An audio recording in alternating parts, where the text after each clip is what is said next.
Peshawar high court بھی پہلی بار رات کو کھل گئی۔ اندھیرے میں انصاف ہوا مگر پوری قوم کو کھلی آنکھوں سے ہوتا ہوا نظر بھی آیا۔ ایک بیٹی کی پکار اور سسکیاں خیبر پختونخوا کے منصف اعلیٰ کو وفاقی دارالحکومت سے رات گئے عدالت عالیہ میں واپس لے آئیں، موسم سرما کی طے شدہ تعطیلات اور فیملی مصروفیات پیچھے چھوڑ کر۔ میرا دھیان 31 دسمبر عیسوی کیلنڈر کے سال 695 کے منطقہ حجاز کی طرف چلا گیا۔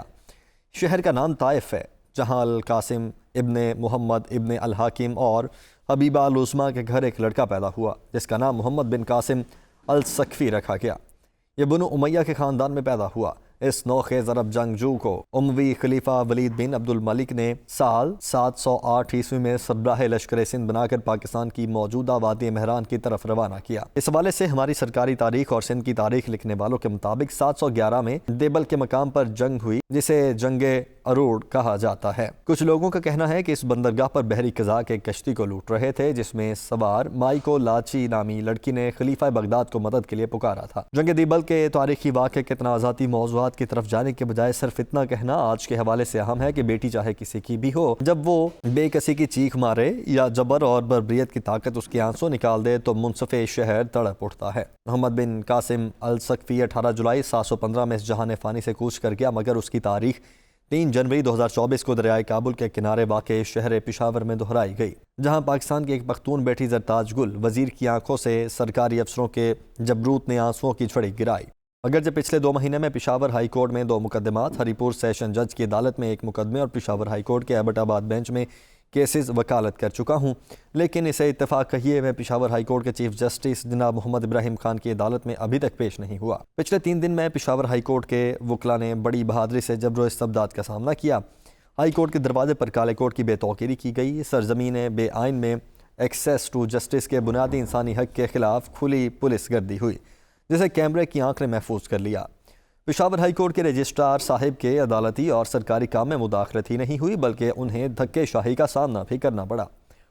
میرے پاس برادر وکلا کی بتائی ہوئی کافی تفصیلات ہیں، لیکن میں chief justice Peshawar high court کے حکم سے ہونے والی انکوائری کو متاثر نہیں کرنا چاہتا، اس لیے تھوڑے لکھے کو آپ زیادہ سمجھ لیں۔ 3 جنوری 2024 بدھ کا دن کا اس اعتبار سے تاریخ ساز ہونا ہے کہ اس دن ہر گھر میں ہر پاکستان کے دل کو chief justice Peshawar high court کے طریقہ انصاف نے ٹچ کر لیا۔ زرتاج گل وزیر کی ضمانت کو مکینیکل ڈیوٹی سمجھ کر ادا نہیں کیا گیا بلکہ بیٹی کی آبرو اور تکریم کا لافانی اور کبھی نہ بھولنے والا مظاہرہ قاضی شہر کی عدالت میں ہوا۔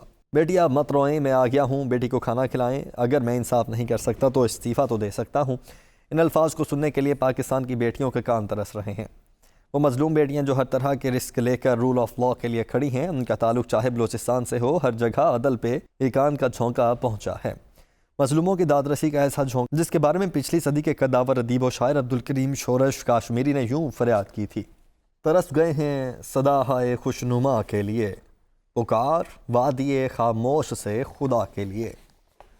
عدل و انصاف تک عام آدمی کی رسائی اور عدل کا معیار chief justice Peshawar high court کے نزدیک کیا ہے، اس بارے میں چلیے ان کے اپنے الفاظ پڑھتے ہیں جو ان کے پشاور ہائی کورٹ بار میں تقریر سے یہاں درج کیے جا رہے ہیں۔ اللہ معاف کرے، یہ پتہ نہیں ہے کہ شاید وہ بے گناہ ہو تو پھر کیا بنے گا، وہ تو پھر ہم سب کی بڑی ذمہ داری ہوتی ہے، اور میری تو سب سے بڑی ذمہ داری ہے کہ مجھ سے ضرور پوچھا جائے گا۔ دیکھیں، میری عبادات یا میری آنیسٹی یہ میرے کسی کام نہیں آئے گی۔ ایک عورت ذات بیچاری اگر فرض کریں خدا نہ خواستہ اس کو کسی جگہ سے وہ انصاف نہیں مل سکا جس کی وہ حقدار ہے تو بڑا مشکل ہو جائے گا ہمارے لیے۔ تو کوشش کر لیا کریں کہ ہمارے پاس وہی کیسز رجسٹر ہوں جن میں واقعی ایک انویسٹیگیشن لیول اس آنیسٹی کا ہو کہ جس کی بنیاد پہ انصاف ہو، کمپلیننٹ کے ساتھ بھی انصاف ہو اور ایکیوزر کے ساتھ بھی انصاف ہو، تاکہ خدا نہ خواستہ کل روز آخرت اللہ کے حضور ہمیں کسی ناکردہ گناہ میں وہ سزا نہ ملے جو اس عورت نے اس دنیا میں گزاری ہو۔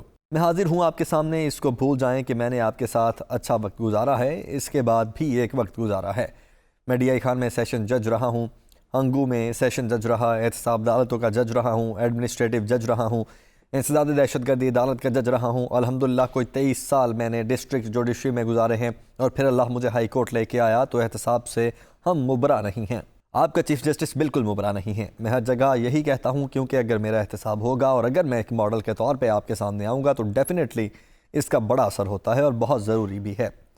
لہٰذا جتنے بھی جج صاحبان ہمارے ساتھ کام کر رہے ہیں، میری بہنیں، میری بیٹیاں ہیں، میرے بھائی ہیں، سارے خوش ہیں۔